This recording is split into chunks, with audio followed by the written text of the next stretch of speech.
mga katanungan ba sa iyong isipan tungkol sa siyensya at teknolohiya? Ano mang kailangan mo sa iyong komunidad, basta't sa agam may kasagutan. Di mo na kailangan pang umalis ng tahanan, agam manalapit sa iyo. Atin lang tuklasan mga bagong paraan sa ating mundo. Kaya sama ka tating ng talakayin ng mga bagay na ngayon walang matutuklasan. Halika na't may mga bagong kaalaman. Ito'y tungkol sa agham, tungkol sa siyensya at teknolohiya. Basta siyensya at teknolohiya, ayos na ayos sa Diyos. The views and opinions expressed in this program are those of the individuals involved and do not necessarily reflect the official policy or position of Ayos na Ayos sa Diyos Management. Isang agham na ramdam na hapon po sa ating lahat. Welcome sa pinakabagong episode ng Ayos na Ayos sa Dos Season 4.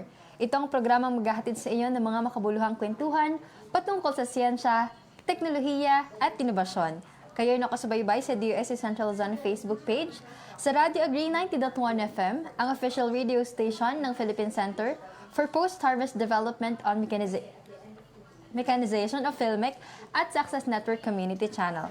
Ako po ang inyong lingkod, Doreen Custodio, ang mga kasama ninyo ngayong Lunes alas 3 hanggang alas 4 ng hapon para sa ating makaagham na programa. Sama-sama tayo para sa isang oras na punong-puno ng kaalaman hinggil sa mga teknolohiya at inobasyong hatid ng Department of Science and Technology. Ako naman po si Dian Briones, ang kasama nyo sa ating talakayan.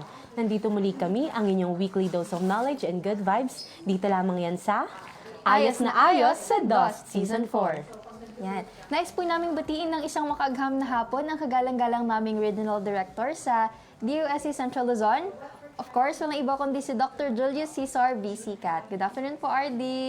Isang agham na ramdam na hapon din po sa aming mga Assistant Regional Directors, ARD for Technical Operations, Gus Romy, ARD for Finance and Administrative Services, ARD Valen, and ARD for Field Operations, ARD Cell. Ayan. Sa amin po mga Provincial Directors, sa aming mga PDs, pati na rin po lahat ng staff ng Regional Office and PSTOs ng buong DOST Central Luzon, makaagham na hapon po sa inyong lahat. At binabati rin po namin ng DOST Central Luzon S&T Promotion and Communication Unit under the leadership of Doc Lady Mel BC Cat. Hello po, SciCom. At isang agham na ramdam na hapon din po sa lahat ng bumubuo ng Filmec sa pangunguna ng kanilang Director 4 na si Dr. Dionisio G. Alvendia, pati na rin po sa buong Radio Agri Team. At nais din po naming batiin ang Access Network Cable TV na katuwang po natin every week. Pati na rin sa lahat ng nakikinig at nanonood po sa atin ngayon, isang agham na ramdam na hapon po sa inyong lahat. Yan. So last week ay sinimahan tayo, partner ni Doc Jair Kim P. Jinko, which si is Doc Kim. Which is siya yung president ng IoTech Corporation, kung saan pinakita niya sa atin yung innovation nila, which is yung Aquavac. Ang Aquavac po ay isang low-cost, locally developed NPWT or Negative Pressure Wound Therapy.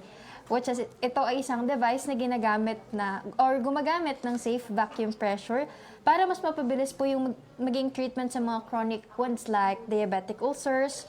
Nakakatulong din siya to lower infection risks and of course, ma-shorten yung hospital stay. So, pag short yung hospital stay, ibig sabihin, mas kukonti yung magiging bayarin natin, which is napakalaking sakit ng ulo or laking stress, laking burden sa ating mga patient. And of course, sabi nga ni Doc, hindi lang sa mga patient, no, kundi mismo sa mga nagbabantay, no? Malaking isipin 'yon sa mga nagbabantay kasi aside sa nagagamit yung mental na kukonsume yung mental health nila, no, syempre yun nga, dahil matagal yung stay sa hospital, malaki yung magiging gastos. So, dahil dito sa NPWT, malaki yung magiging help niya to shorten nga yung hospital stay ng ating mga pasyente. Yes, tama ka dyan, partner. At itong Aquavac na to, ang galing ng origin story niya, di ba? Parang, yung gumagamit kasi ito ng technology na similar sa aquarium pump, di ba? Isipin mo yun. Kasi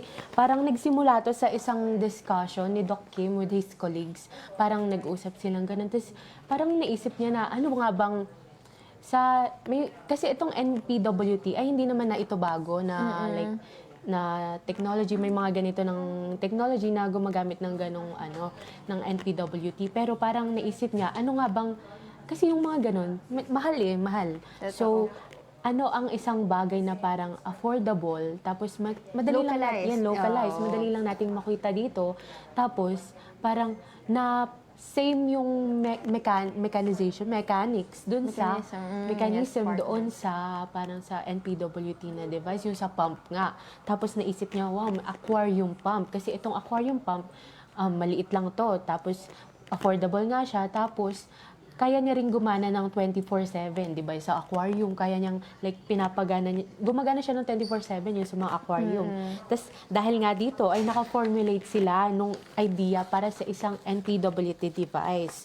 Then, tiningnan niya, sabi niya, parang binaklas niya yung, dinisassemble niya yung mga aquarium pumps na gano'n. Tapos, tiningnan niya, paano nga ba ito gumagana? Then, in-apply niya ito sa what we now know as Aquavac. And, alam mo yung kwento na yun, parang nung kanya-kwento yun ni Doc, hindi lang naman kasi knowledge tungkol sa Aquavac yung na binahagi niya sa atin, di ba? Parang nagbigay din siya ng words of wisdom. Naalala mo yung partner, di ba? oo. Parang in-emphasize niya na sabi niya, lalo na sa ating mga kabataan daw, we should find friends na who also like to discuss things. Kasi parang doon talaga nako-cultivate yung mga ideas natin, di ba? Kapag nakikipag-discussion, nakikipag-brainstorm tayo sa ibang tao. And nasabi rin niya na itong dalawang bagay na to may mahalaga daw.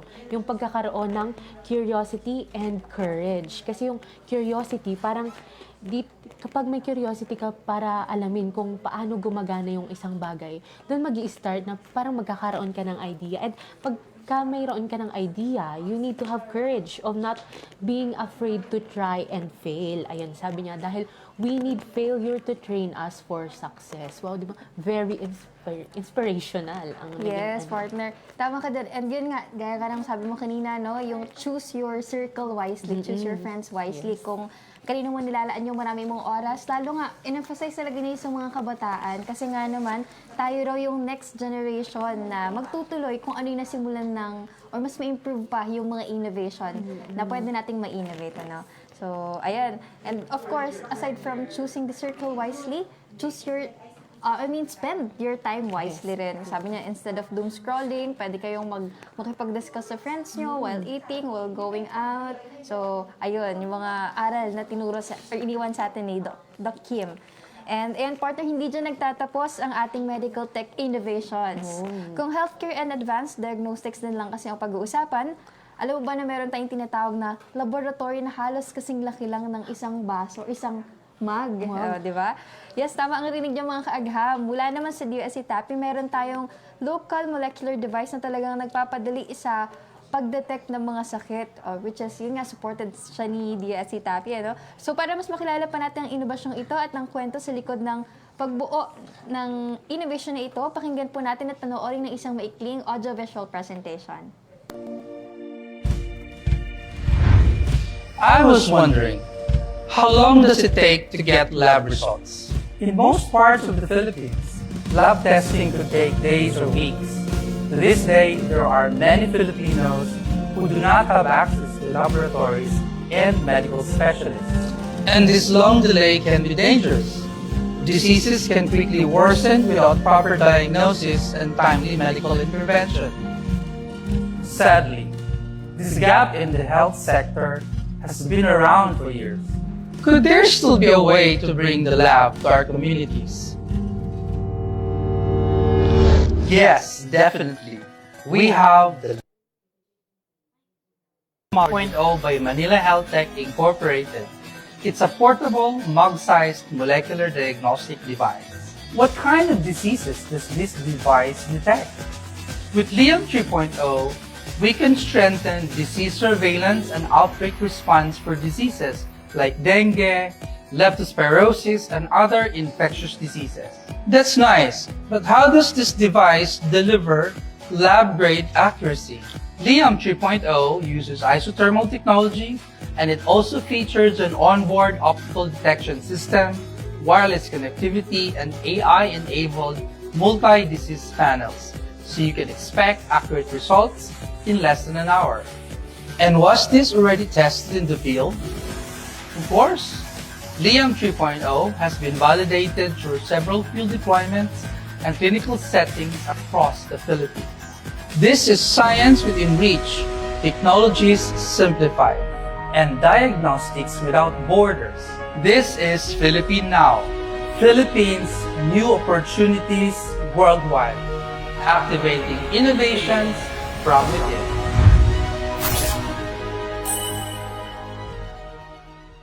Ayan, wow, very nakaka-curious naman talaga yung kung ano yung technology natin ngayon, di ba? So, wag na nating patagalin pa. Kilalanin na po natin yung magiging guest natin for today.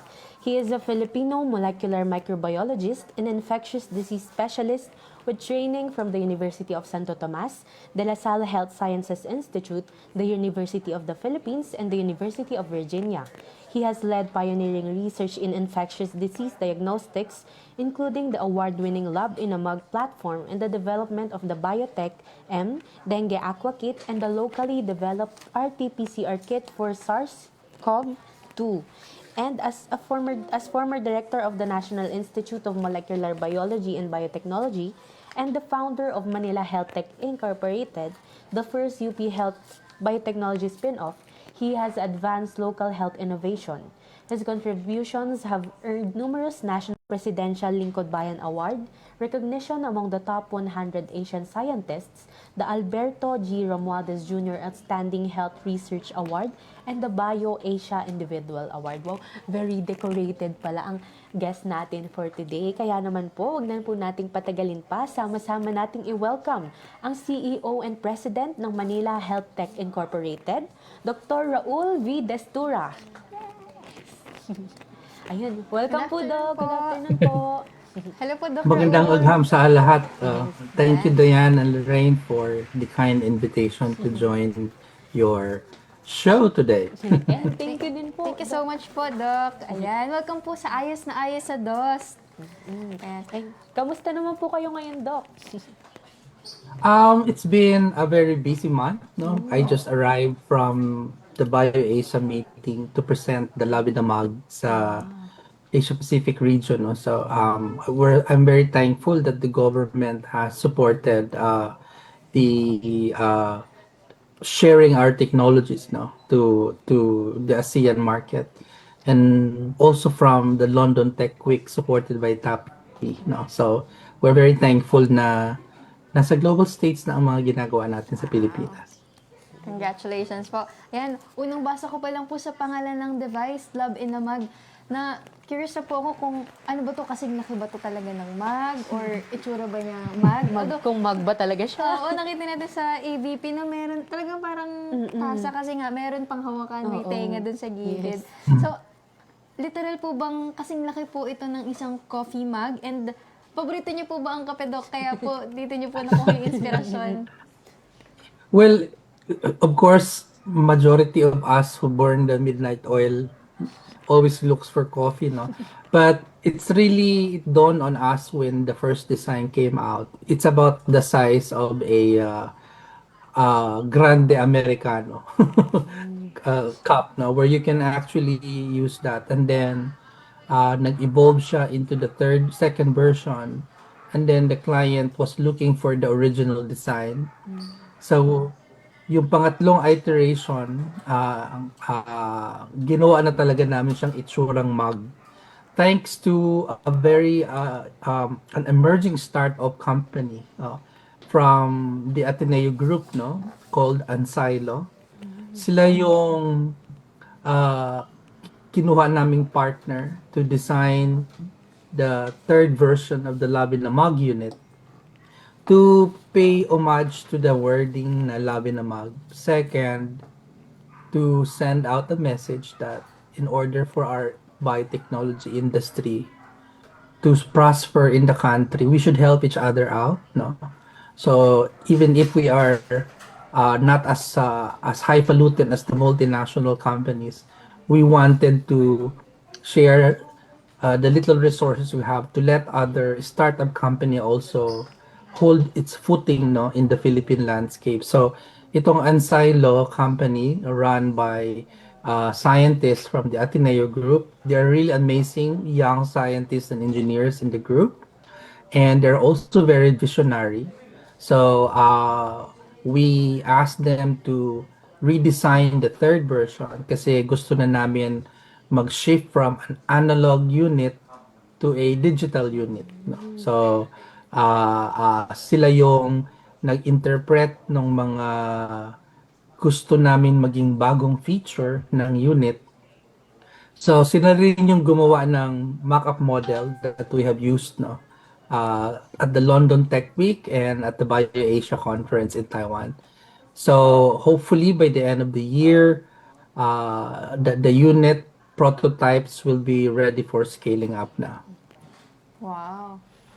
Dami na agad na share ni Sir, no? Na Yes. parang yung plans in the future pa nila. So, ayan. Ayun. And ayun po, parang commercial lang po. Para po sa mga Facebook Live viewers natin, kung may tanong po kayo mamaya para kay Doc, i-comment nyo lang po ito sa DOST-Central Luzon live stream. Ayun. Ayan. So, yun po, Doc, maaari po ba niyong ipakilala ang inyong sarili? Ayun po, ang inyong company. And ano po ba yung mission ng Manila Health Tech Incorporated? So, my name is Dr. Raul Destura. No, I am a clinical molecular microbiologist and an infectious disease specialist by clinical training.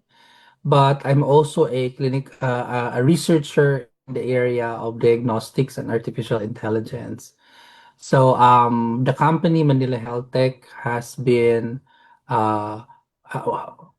in the country for a while already. We are on our 13th year. We are the spin-off company from the University of the Philippines, Manila. At mayroon na siyang mga subsidiary company. One on artificial intelligence and healthcare, one on molecular diagnostics and next generation sequencing. So meron tayong first ever clinical genomics and genetic services in the country, wherein we do our own sequencing and bioinformatics ng mga clinical patients. Kasi yung mga research activities, kailangan ibigay natin yun sa Philippine Genome Center. So yung challenge lang na mag-create ng clinical genetics testing, yun yung kinover ng Manila Health Tech. And we have a sales and distribution company and a genetics counseling care and company as well to do the pre and post test counseling. So yun ganun siya nag-grow as an organization. So, parang isa po pala itong spin-off, Doc, company ng... So, Yes. Tsaka ang galing, no? Talagang andun na sa mag-modernize na kasi nga diagnostics plus AI. Oo. Karamihan kasi yung mga naging topic po namin, Doc, ng mga nakakaraang episodes ay more on agriculture and addition ng AI or parang sa education plus AI, which is medyo talagang common na rin, ano, partner. So ngayon lang parang guest natin sa episode na to yung diagnostics and AI, medicine, in medicine field. Yeah. and Doc, para naman po sa listeners po natin, napag-usapan po natin itong Manila Health Tech. Ito naman pong Lab in a Mug, Doc. Ano po ito and paano po ito gumagana? So yung Lab in the Mug, this is the third iteration of the original Lab in the Mug, funded by the Department of Science and Technology, Philippine Council for Health Research and Development, at saka yung NTAPI. No? So itong dalawang council coming from DOST has been extremely supportive from the very beginning. The Lab in the Mug is actually the one that created the Manila Health Tech Incorporated. So, kaya with its flagship technology, yung dengue diagnostic kit. So, ang ginawa namin, same platform, same technology, in-upgrade lang namin into a digitalized framework kasi all of the kits that we have developed through the Lab in the Mug has been field validated. So we have to maintain the specs of the unit kinonvert lang namin talaga siya into a digitalized platform para nakafocus kami ngayon sa tinatawag na JIDA area, no? Yung geographically isolated and disadvantaged areas. Kaya yung features ng bagong Labinamag na i-release namin ay can be powered by solar energy and also by regular electricity, no, in that sense, no, rechargeable. Tapos it has a communication system via Bluetooth, no, na itatapon na niya yung data either to a mobile phone, a tablet, or a computer, no, kung ano yung available doon sa area. So, since cell phones are the most common technology that everybody has, almost everybody has, no? Yung iba nga, dala-dalawa pa ang kanilang cellphone. So, in terms of accessibility to the technology nung dinidesign namin siya, ano ba yung existing na nasa tao na pwede nilang magamit anywhere they are? And we realized na almost always may mga telepono yung mga tao, no? And then it has the ability to synchronize the information at the national level, and it has the ability to geotag. So imagine meron kayong mapa ng Pilipinas, pag niraran mo yung test using the software, pag nag-positive, it will geotag kung saan yung location without disclosing who these patients are, kasi siyempre may privacy yan, no? Ang purpose lang natin yung diagnosis. Magkakaroon tayo ng parang real-time heat map, no, nung sakit. And then it will give you an idea kung tumataas ba ang cases doon or hindi masyado. So, kung limited ang resources natin, madadirect natin yung resources to locations where it's actually needed. Ang tawag dyan is precision public health, no? So that's why even with simple technologies like this, kailangan din kasi natin isipin yung national picture. Paano ang teknolohiya makakatulong sa programa ng gobyerno sa pangkalusugan bahagi. So, we are trying our best na when we create technology, it is supportive of existing program para hindi tayo yung kanya-kanya or working in silos, no? So, and that's very crucial in technology development. So, yun yung ginawa namin for the Labinamag unit, no? So, it can detect multiple infectious disease. Meron kaming tinatawag na mosquito fever panel. So, almost all of the viruses na kinakarry ng certain type of mosquito like Aedes aegypti and Albopictus it's the same mosquito for dengue, chikungunya, Zika, no? Ay kayang i-test na with this unit. And then yung isa pang TAPI awarded technology na sinuportahan din yung biotech neglected tropical disease kit, schistosomiasis, salmonellosis, and leptospirosis. Pwede rin gamitin yung Labinamag unit. So yun yung current initiative, and then madadagdagan pa siya ng madadagdagan, covering both communicable and non-communicable disease, no? So that's why we are very excited dito sa ginagawa namin, at we are really very thankful for the government support in developing this technology. Ang goal na lang namin ay sana i-adapt, no, at the national level para ma-create talaga natin yung biotechnology ecosystem in the country. May grupo ng gobyerno na nagpopondo sa research, may grupo din ng gobyerno na tinitake on yung pinondohan ng gobyerno, no? In terms of research. And then when that's become a closed loop system, it will generate new jobs, yung mga graduates natin sa science and engineering, they have more reasons to stay in the country. And that's how we're trying the ecosystem. It's not just about creating a startup company. It's actually building the country's economy driven by science and technology innovations.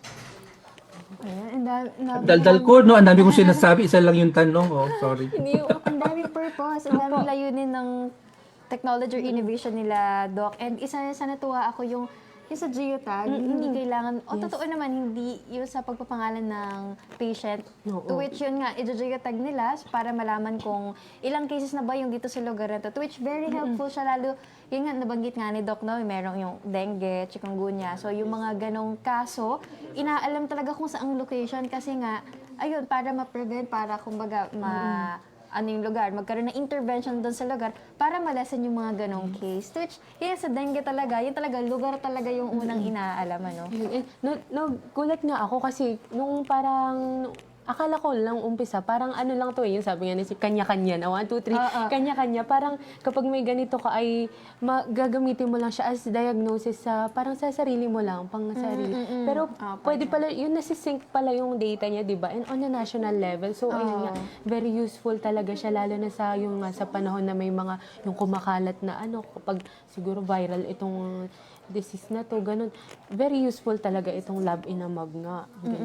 Tsaka partner, ayun nga, nabanggit nga kanina Doc, ano, yung sa part na hindi ka dapat mag-start or kumbaga para yung kanya-kanyang sarili-sariling program. So meron ditong innovation dito, meron ditong innovation, pero why not support mo yung other programs para lumawak pa yung maging sakop. And yun nga, meron na nga existing, so why not dito ka maglagay ng another intervention, another innovation.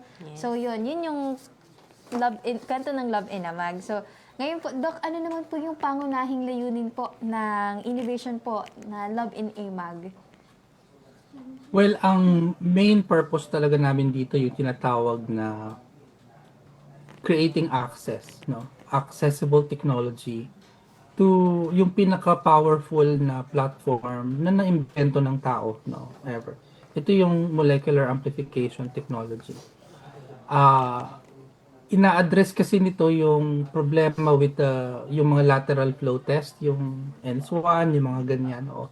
Kasi yung sensitivity kasi ng test na yon naapektuhan ng prior immunity ng pasyente. Pero kasi yung pag na-dengue ka na, yung antibody mo, pwede niyang i-compete yung binding site nitong mga lateral flow kits. Kaya nagpo-false negative. Pangalawa, ang hinahanap mo sa dengue, yung secondary dengue kasi ito yung mas severe. Yun yung bumababa ang sensitivity because of prior immunity. Kung molecular test ang platform mo, ang target mo yung virus, no? Hindi yung antibody.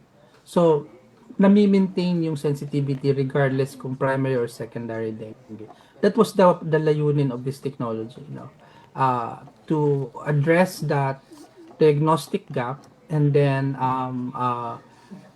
creating a platform na mas mura dapat sa PCR technology, na hindi nabibili ng PCR machine, na hindi na yung mga ganyan, no? Na mas less ang requirement for setting it up. So, if you boil it down together, isa lang ang mensahe, no? Access. Making it more accessible for everyone. So, and that's the reason why we created this technology. And so, yun, to create accessible technology, no? Yun talaga yung pinakang aim ng Love in a Mag ng Manila Health Tech Incorporated. Ayun. And, Doc, paano naman po nagsimula yung idea para rito? Kanina, sabi niyo po, itong current po na Love in a Mag ay pangatlong version na po siya. Pero yung umpisa po, paano po siya nagsimula? And paano po yung journey niya mula dun sa una niyang version hanggang sa ngayon po? Nasa third version na po. Yung pinaka unang dahilan nito is really when pag pinakikinggan mo yung pangangailangan sa field, saka ka magde-develop ng technology. So, ang meaning niyan is sometimes being a researcher, para siyang humbling experience. Let's say, ang dami mong training from outside, uuwi ka, tapos you feel that your training is ang primary need talaga nung kababayan mo. Tapos pagbalik mo, iba pala yung hindi naman na hindi importante yung mga ginawa mo, may mas importante pa pala. So it becomes a lesson of humility, no? Na to listen first to what the country needs before what you want to do to your technology. So yung ginawa namin, yung nag-field study kami at that time, ang problem noon was sunod-sunod ang outbreaks ng dengue. Tapos yung diagnostic test, ah maganda pag primary, which is hindi naman kailangan i-hospitalize, bumababa yung sa secondary. So may mga pasyente na ibabalik sa ospital kasi dengue pala. And then nagkakaroon ng sometimes catastrophic outcome. So when that problem arises, balik kami doon sa research table and ask ourselves, paano ba natin matutulungan yung diagnostic gap na ito? So when we realized na kailangan molecular technology para mas accurate, ang papasok sa isip namin was PCR test. At that time, 13 years ago, very expensive talaga ang PCR platform. Oo. So, even if you wanted to use it as a technology to address this gap, very small amount of people can actually afford the test. So, inisip namin, paano namin mako-combine yung power ng molecular diagnostic at saka yung cost na lateral flow kits, no? Ito yung mga small test, yung parang pregnancy test kits na cartridges, no? And that was the birth of the Labinamag unit. Actually, the Biotech M Dengue Aqua Kit muna, using isothermal technology. Tapos yung sumunod, parang kailangan lang naman ito ng single heat temperature. So, akala namin ganun complicated. Dito papasok yung power ng collaboration at saka pag-understand ng skill set ng ibang grupo. So this time, nagkaroon ako ng exposure to some engineers, no? Na yung iniisip kong komplikado, high school project lang pala sa level nila. So that's where we designed the first Labinamag unit, no? And since then, I believed in the power of collaborative science kasi hindi kaya ng isang tao sagutin lahat ng problema. No? You have to be humble enough to acknowledge that there are people who can provide much better answers. No? And for you to be able to acknowledge that it is country first before ego. No? So dapat you have to learn how to collaborate with everyone else and acknowledge some of your strengths that you can put on the table and acknowledges some of your weaknesses that others can put into the table to complement yours. And for me, that is the ingredient why we were able to successfully create the technology all the way to FDA approval. No? So it's the same formula that I'm using now. That's why I'm supporting some startups company, no, to grow with us, no, in the Labinamag project. Hindi naman kailangan suluhin yan. Kasi ang problema naman is beyond you, no? It's the country. So, I just have to keep on pushing the envelope na sana lumaki talaga yung ating industry. Industriya sa larangan ng bioteknolohiya sa Pilipinas. Ayan. So, nakakatawa yung sabi ni Doc, no? Talagang yung kwento nila from the idea up to now ay very humbling. Literal kasi nga, sabi ni Doc, ay kailangan i-acknowledge yung weaknesses kasi naniniwala siya sa collaborative science kung saan hindi mo magagawa na mag-isa. Kailangan talaga ay collaboration ideas ng maraming tao para mabuo yung isang innovation lalo pang ma-develop. And of course, yun nga, humbling experience din dahil yung feedback, of course, ng mga gumagamit or ng mga nakagamit na, yun yung ini-incorporate nila para lalo pang i-improve yung ating Love in AMAG. So, yan. Doc, may tanong po pala ako. With regards po sa parang pinakang process po na, paano po yung paggana po niya, yung mechanism po niya. So, ano po yung halimbawa po sa dengue? So for example, sa dengue, Opo. ito yung kinocombine namin ang dalawang technology platform. Dati kasi yung original assay design namin, LAMP ang ginagamit namin, yung loop mediated isothermal amplification. But then, marami kasing intrinsic weakness ang LAMP. Meron din siyang intrinsic advantages. So, yung LAMP on its own, ang ginukuha niya is meron tayong 6 na molecular probe that identifies and amplifies the genetic targets specific to dengue, no? Ang naging disadvantage niyan is minsan kahit hindi dengue, kinakapture ng wider net. So, sensitive siya pero hindi siya ganoon ka-specific, no? And because meron tayong research and development, ang ginawa namin is parang may magka-cast ng wider net, dengue plus others, no, in the whole thing. And then we add another technology to separate dengue only and non-dengue. So it's called the LAMP Quasar platform. So it has a para siyang molecular probe that attaches only to dengue specific sequences after siyang i-amplify ng LAMP. So now, covering the power of LAMP and then covering the sensitivity power of LAMP and then covering the specificity power of Quasar, kinumbine namin siya. Kaya nag-improve dramatically yung assay from its original form 16 years ago. Tanda ko na. 16 years ago. But it took us a while to figure it out kasi it was the same problems of all other scientists outside the country. No? So ako naman, I don't give up on the platform. I just look for solutions on how we can actually harness its power without its disadvantages. No? And that's the power again of collaborating with people. No?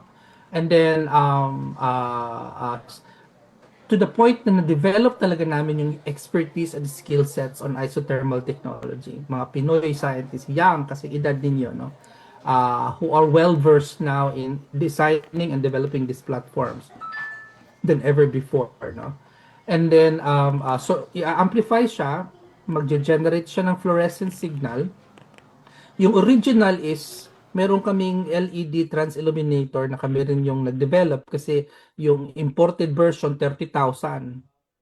At least yung local version natin is 10% of the cost, no?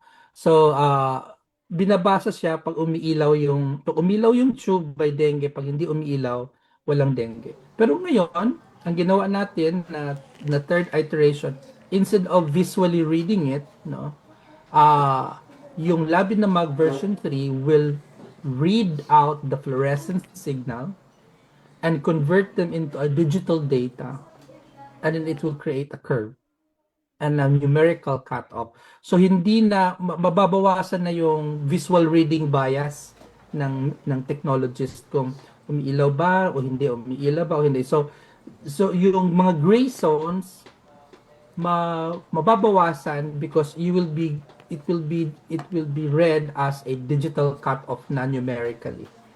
So that's the entire platform, and we have amazing engineers and molecular biologist from the Ateneo group who is actually helping us make the LIAM-3 in its full form. No? So yun yung isa sa kini-create namin na initiatives ngayon. Ayun. Doc, additional question po, blood sample po ba yung ipapasok kay Lab in AMAG or meron pong ibang, halimbawa po sa SARS-CoV-2 naman po, ano po ba yung parang specimen po na ilalagay po natin kay Lab in AMAG? For dengue, we're using blood sample. So, kaya ang part of our development now is yung prick method wherein that blood sample, we can extract already the viral DNA na ino-optimize ngayon ng team namin. But the current platform is the standard blood draw and then standard viral RNA nucleic extraction and then you do the LAMP amplification. So sometimes you have to balance out sensitivity versus cost sensitivity specificity versus cost. So that's why we are also very conscious about how much it's going to cost, no? Something like that. So, ayun, no? Blood sample for dengue. Kasi, bagay, hindi naman yung typical talaga na sample na. Pero sa ano po, sa SARS-CoV-2 po, Doc, ano po yung ginagamit na specimen po na ino-observe po sa lab in AMAG? So, you mean kung ano yung pinaprocess? Opo. Ah. Is it saliva po or... O sa SARS-CoV-2 kasi respiratory sample yan eh, no? Sputum, nasopharyngeal swab preferably, no? Sometimes bronchoalveolar lavage kung naka-intubate yung pasyente. For dengue, it's really just blood sample. So it's the sample that is the most ideal for this test, no? There are other platforms like saliva and all the others, pero parang fluctuating yung sensitivity, hindi consistent. So we'd rather use the blood sample. Ayun. Pero ang galing, parang literal nga talaga siya na laboratory na in AMAG, di ba? Kasi parang ano yung iba-iba nga po yung Nadadiagnose, yes. And, ayun, Doc, nung parang dinidevelop niyo po ito, ano naman po yung mga naging ilan sa biggest challenges niyo po? Well, ang biggest challenges talaga namin nung dinidevelop namin siya is the getting the right assay that fits the requirement for a good diagnostic test. Took us quite a lot of time and resources to put it all together. Thanks to the grants provided by the DOST na itawid namin sa kabila. Yung pangalawang challenge namin was the device. Kasi syempre, designing the device is one thing, scaling them up and manufacturing them is another. Okay, so yung supply chain requirement is the third problem, no? And then yung tinatawag nating cost of goods. Maganda nga yung technology, ang mahal-mahal naman ng ingredient, hindi pa rin mo siya magiging affordable. So, yung supply chain management and control was also very crucial in running the manufacturing sides and scaling up of the technology. Na thank God that God has been guiding us where to go. Nakahanap kami ng reliable raw material manufacturing partners para pag dinevelop namin yung mga kits, the cost of good is not as expensive as 10 years ago. So, but it took us a lot of trial and error and partnerships with multiple raw material sources around the globe and finally found a reliable source of good quality. Kasi kung good quality yung raw material mo, good quality din yung assay mo. Granting that the assay is well designed, ha? That's a different story. Ayun. So, yan talaga isa sa biggest challenges nila, Doc, ay yung getting the right assay nga, no? Tsaka yung pag-scale and manufacture ng device. And nabanggit din ni Doc yung sa supply management control. Tama po ba? Yes. Supply management control, which is malaking factor or malaking challenge para sa kanila yung sa pagmamanage, yung sa yung control ng supply management. So, tsaka, kasi nga, di ba, nabanggit ni Doc na yung pangunahing purpose naman kasi talaga, parang nila ay creating access. So, parang mahalaga, accessibility. So, mahalaga talaga na makita natin yung, like, yung tamang supplier, kung yung maayos, tapos yung affordable din. Kasi, yun naman talaga, di ba, parang, paano magiging accessible yung isang technology sa sa public kung hindi naman siya like affordable. Hindi low cost, ano? Yes. So, ayun po, Doc, sino-sino naman po, gaya po na nabanggit nyo kanina, meron pa po ba, or sino-sino po yung mga naging katuwang nyo sa pag-develop po ng lab in AMAG, and ano po yung naging papel ni DOST po para sa innovation po na ito? Okay, naku, dami. Napakadami. Yung number one na katuwang ko ay yung mga matatapang at masigasig na young men and women ng Manila Health Tech and its organization, from the janitorial services all the way to the top, no? marami kaming pinagdaanan together eh. Lots of challenges along the way. Isipin mo, sa mayayaman na bansa, ang starting capital ng biotech company, starting pa lang wala pa mga series A, B, and C, no? Nasa 25 million US dollar na, no? And then, we started with 1% of that, no? So, it was really a challenging situation for us kasi very young ang biotechnology industry sa Pilipinas. And hindi ganun ka-risky ka-risk taker ang mga local investment group to actually work in the biotech company. We have to prove ourselves every step of the way. Sometimes 2 steps forward, 5 steps backward. But the most important thing is we just keep on going. So the young men and women of Manila Health Tech, the researchers, the support staff, the executive group, no, the sales and distribution arm, the manufacturing arm, kung wala sila, hindi rin kami magsusurvive through thick and thin. No? And then the second group that is very crucial to us, yung tinatawag na academic partnership support. No? Yung suporta ng University of the Philippines Manila to its spin-off company is very truthful to what spin-off company is defined by the Tech Transfer Act. Yung nanay at tatay, ang universidad, yung kapitbahay at kaibigan, yung family members who put in the money. No? So that's spin-off kasi. Ang startup kasi is, you have the resources, you get out of the university and start the company yourself. You pull out the IP. Spin-out is when you ask an industry company to take on your technology, ila-license mo lang. So since nung time namin, wala namang may gusto mag-take on ng technology kasi nga, risky, bago, untested. So, off the table na kaagad yung spin out. Startup, wala naman akong pera na kaya kong ilabas yung IP from the University of the Philippines and create my own company and leave the university. Pero sa spin-off, based on the Tech Transfer Act of 2009, may incentive yung faculty na pwede ka pang mag-leave for a year or 2 with pay para lang mag-succeed to create the company. So yun yung naging gateway ko to be able to survive, no? I'm sure pag may pangarap ka, sometimes you have to keep your day job to support you or something like that. So that's the second group that I'm very thankful for, the academic sector support, no? The third group that I'm very thankful is the government support, like the Department of Science and Technology, who has put in a lot of trust and patience to what we are trying to achieve. Because it's not always has been a perfect journey. No? May mga kinks talaga along the way. Sometimes you have no control, lalo na nung COVID, no?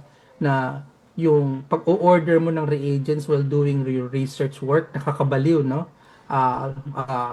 It was really crazy, so ang daming nagiging challenges in procurement. Pero they stood by and helped us out, figure it out. No? So that's the third thing that I am very thankful about the whole thing. The fourth one is the private sector. Like for example, yung din-develop namin African swine fever kit, even if we didn't get from government procurement, the private sector were the ones that actually helped us survive with this kit. No? It would have been a great honor for us to serve our country, to be able to supply those diagnostic platforms at the government level. But hopefully people will warm up someday.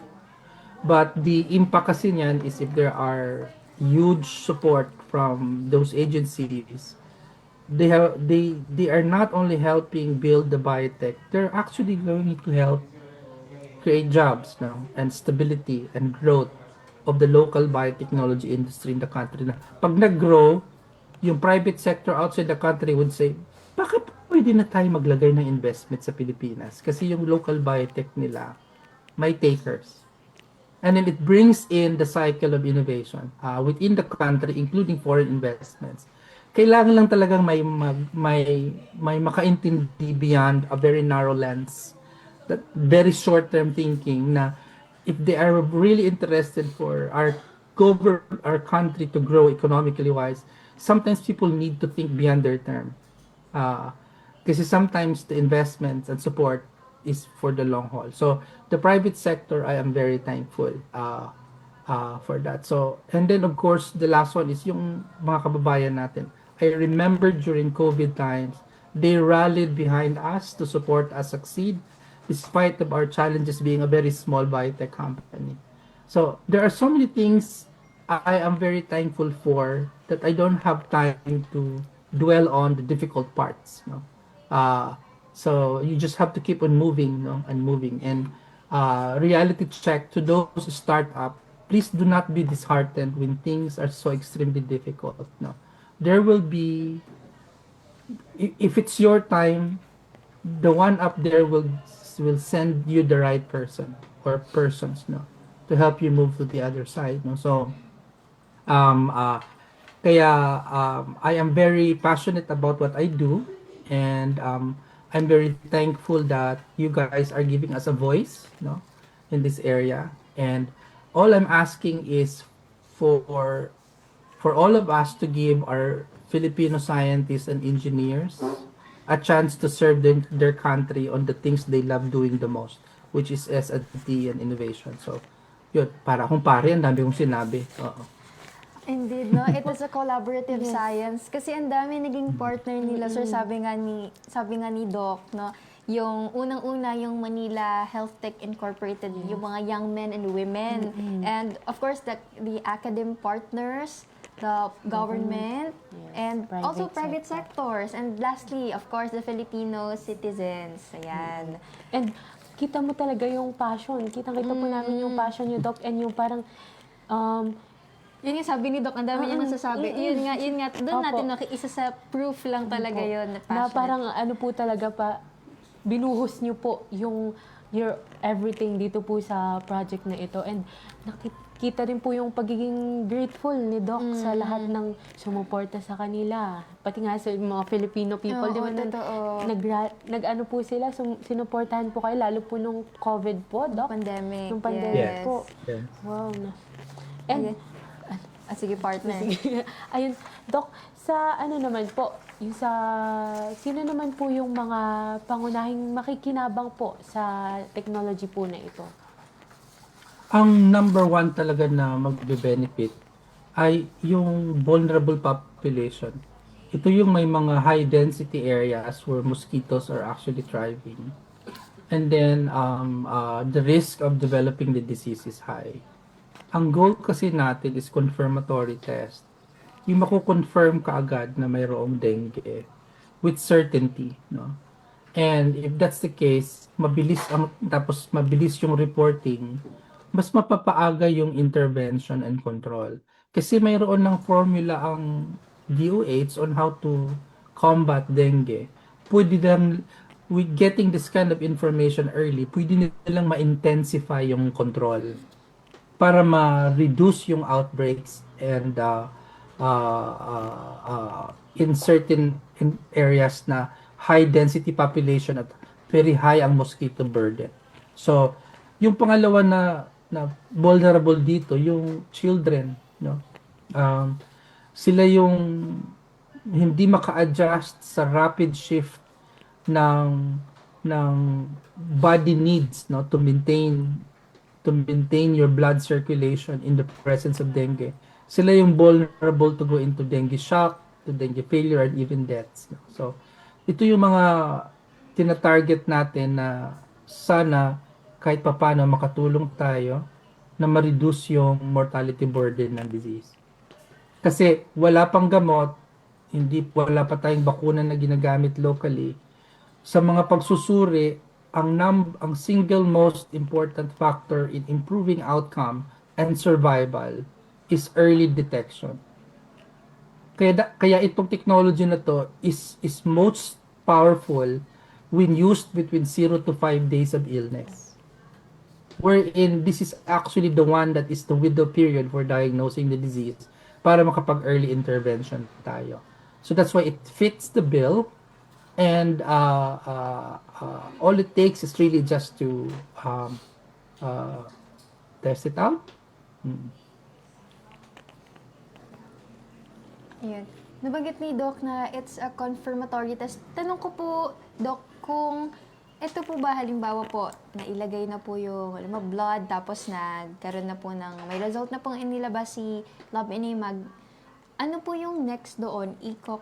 Kailangan pa po ba ng isang physician to verify the results or kailangan pa po ng isang medical technologist or other expert po sa Yeah, medicine? by Philippine law, ideally, all laboratory tests needed to be signed off by a pathologist. So kung mayroon tayong mga pathologist na who wants to give their time and support, pwede nilang i-support itong mga testing sa mga local government unit, no?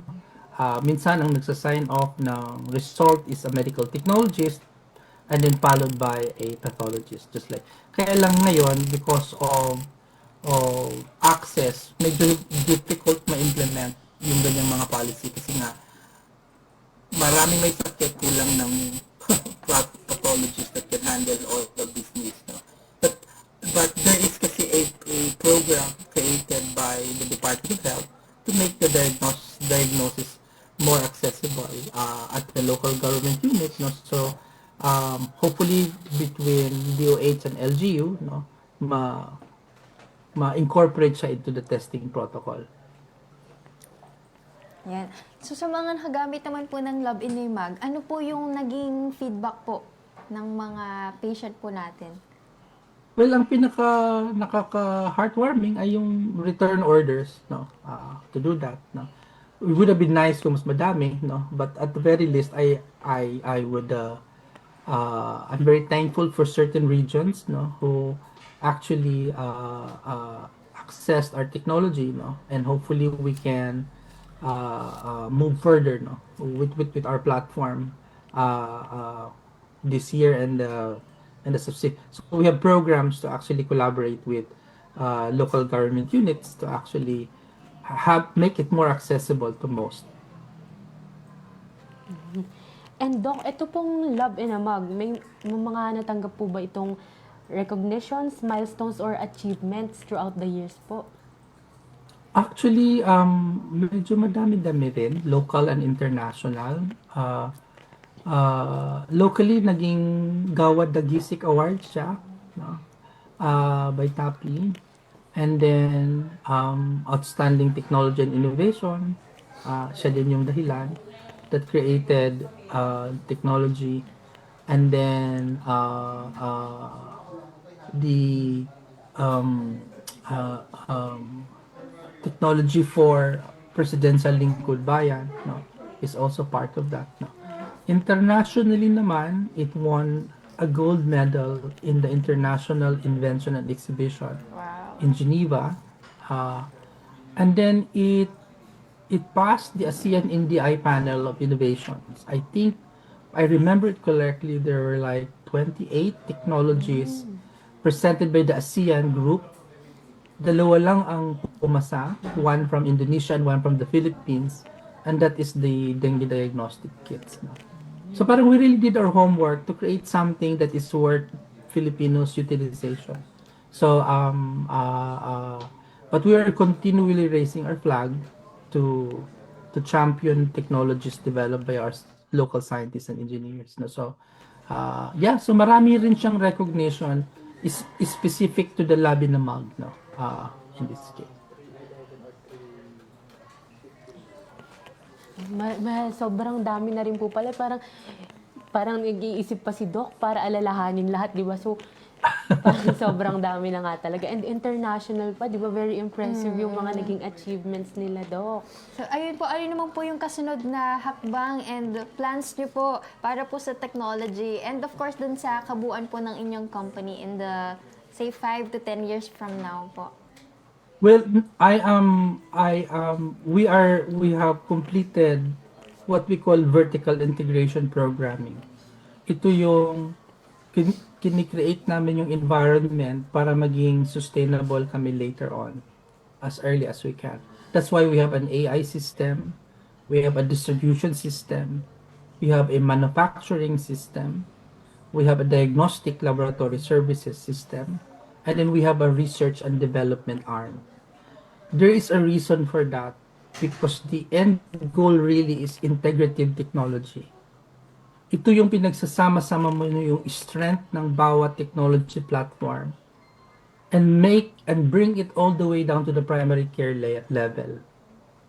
So that's why we are in the area of integrating point of care technologies, electronic health medical record system, and clinical triage AI system attached to a point of care technology like the Labinamag, no? And an AI system that can help our barangay health workers, midwives, makes actionable decisions at their level para hindi yung nahuhuli na lang palagi. Kasi we have to address the fact na kulang talaga tayo ng doktor at nurses sa mga far-flung areas. Sometimes ang nandoon yung matataba ang pusong healthcare volunteers.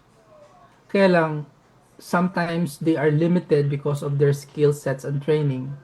But imagine if they have a tool that can help them collect data, information, and create a clinical triage system.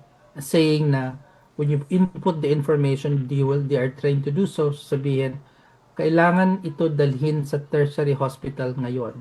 Ito, pwede itong alagaan sa bahay. Ito yung guidelines ng Department of Health on how to take care of these cases at home. There will become an empowering system. So, ang pathway namin forward is integrative clinical systems, no? That combines all of this technology into a framework that is designed to operationalize and improve supply chain, early detection, early epidemiologic tagging of cases, no?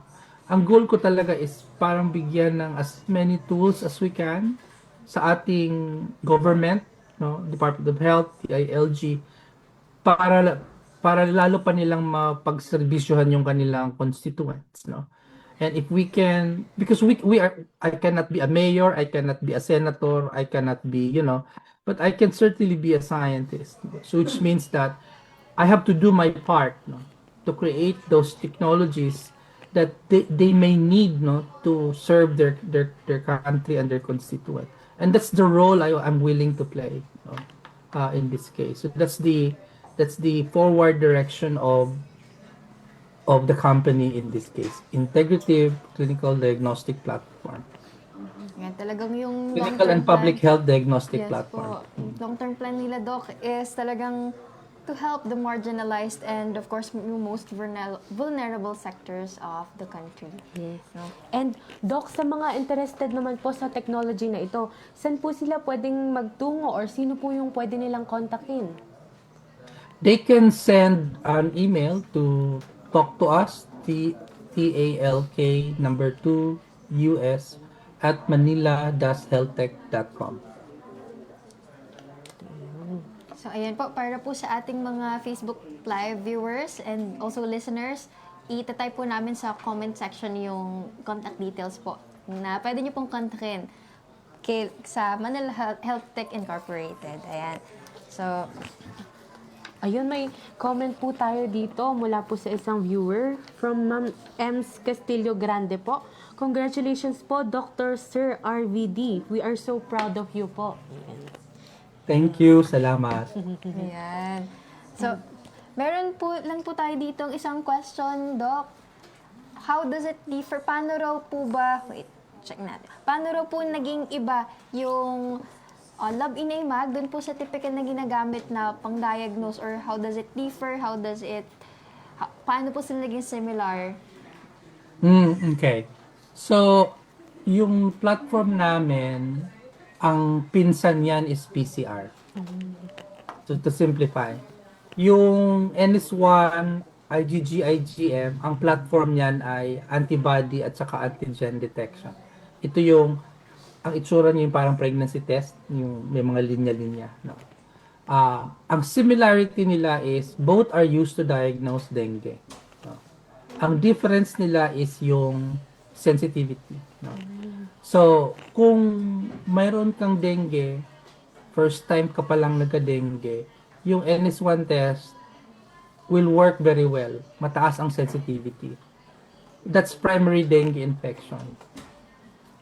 Unfortunately, yung dengue na nangangailangan ng hospitalization monitoring are mostly sa secondary dengue, hindi sa primary. Ito yung na-dengue ka na the second time around. Ang problema, pag na-dengue ka na the second time around, yung antibody mo from your previous dengue infection in the past will compete with the binding site of your test kit. So, nagiging false negative. So, kung sino pa yung population type ng dengue infection would require closer monitoring, yun pa yung bababa ang sensitivity to 46%.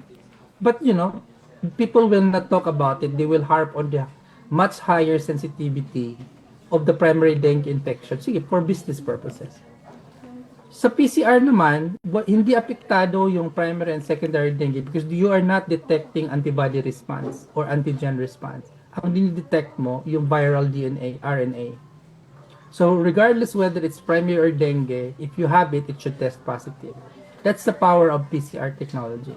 Ang problema, kailangan mong bumili ng PCR machine, PCR lab, and all of these things. So, if you put it all together, napakamahal ng ideal test, hindi siya suitable for public use.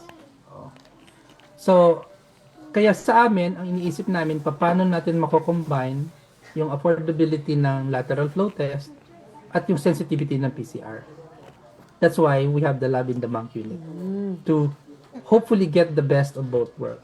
So, you can't have it all, but at least at the most, tick a significant amount of boxes for this case. And that's the reason why we created this. Yun. So, malaking difference nila yung sensitivity na nabanggit nga ni Doc, Lalo pag, second or third time na. Kasi nga naman, paano kung kagatin ka ulit sa pangalawa, pangatlo, pang-apat na beses, no? Kasi naging paborito ka na nung, na may dalang dengue. So, yun. And of course, para mas maging lower yung cost ng Labi na mag compared dun sa other testing kits. Ayun. PCR platforms. Ayun. Doc, baka po meron po kayong gustong batiin, i-promote, i-shout out po. It's your time to shine po, Doc. No, I'm just very thankful for giving us this voice to continually tell our story to our countrymen. And of course, my thanks to all of the support coming from everyone, including to my team at Manila Health Tech who has worked so hard for us to survive post-pandemic.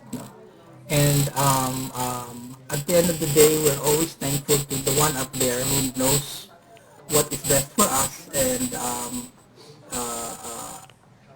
we'll just keep on going for as long as he wanted us to keep going. And lastly, I guess, thank you to UST for all of the things that you have done to support local innovations, not just to Manila Health Tech, but to all the others who are starting in between, in the middle, and in the scaling up. You guys, I saw where your heart is as an organization, and I will not be able to survive the challenges of a spin-off company without you guys letting me rest on your shoulders from time to time. When things get so difficult. So I am very thankful in behalf of Manila Health Tech and all of our subsidiaries. I really thank the support of the Department of Science and Technology. Yeah, thank you so much din po, Doc. Kasi alam po namin na as a Very busy. Syempre, as a doctor, Yes, and as a CEO, president ng Manila Health Tech. Maraming minamanage si Doc. So, At nandito po nabigyan niya tayo kayo ng time, yes.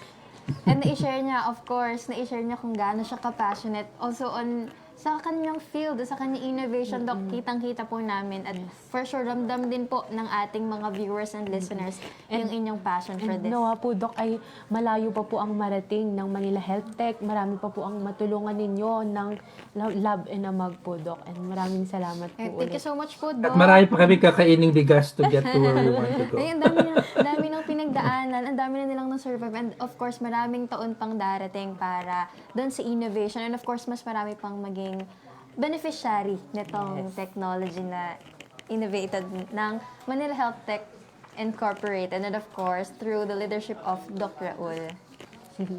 Thank you so much po, Doc. Thank you very much. Thank you very much. Yan. Yan, isang makaagham na talakayan na naman po ang pinagsaluhan natin ngayong hapon. Maraming salamat po ulit, Dr. Raul. Muli binabati po namin ang lahat ng bumubuo ng DOST Central Luzon, ng PhilMec, ng Radio Agree at ng Access Network TV. Kasama na rin po ang lahat ng sumubaybay sa atin ngayong hapon. Ang mga kasama nating nakinig at natuto, isang agham na ramdam na hapon po sa inyong lahat. Mga kaagham, huwag po kalimutang i-follow ang aming Facebook page, ang DOST-Central Luzon, and sa YouTube din po at TikTok para manatiling updated sa aming mga programs and activities. Pati na rin po ang Facebook pages ng aming mga PSTOs, ang DOST Aurora, DOST Bataan, DOST Bulacan, DOST Nueva Ecija, DOST Pampanga, DOST Tarlac at DOST Zambales. Paka-invite na rin po ang mga friends nyo na mag-follow para updated din po sila sa serbisyong hatid ng DOST Central Luzon. Kaya nais din po namin ipabatid na maaari nyo pong balikan ang replay ng aming mga episodes sa DOST Central Zone YouTube channel, pati na rin po sa YouTube ng Radio Agree 90.1 FM PhilMec. Mapapakinggan din po ang aming mga replay ng mga aming episode sa kanilang radyo tuwing weekends. Muli po, maraming salamat sa pagtutok sa ating talakayan. Hatid namin ang iba't ibang serbisyo patungkol sa siyensya, teknolohiya at inobasyon ng DOST. Sa ngalan po ng aming Regional Director, Dr. Julius Cesar V. Sicat, ako po muli si Lorraine Custodio. At ako naman po si Dian Briones, ang nakasama nyo ngayong hapon sa ating programa. Subaybayan muli kami sa Lunes, alas 3 hanggang alas 4 ng hapon sa programang maghahatid sa inyo ng weekly dose of knowledge and good vibes. Sama-sama ulit tayo next week. Dito lamang yan sa Ayos na Ayos sa DOST Season 4. May mga katanungan ba sa'yo?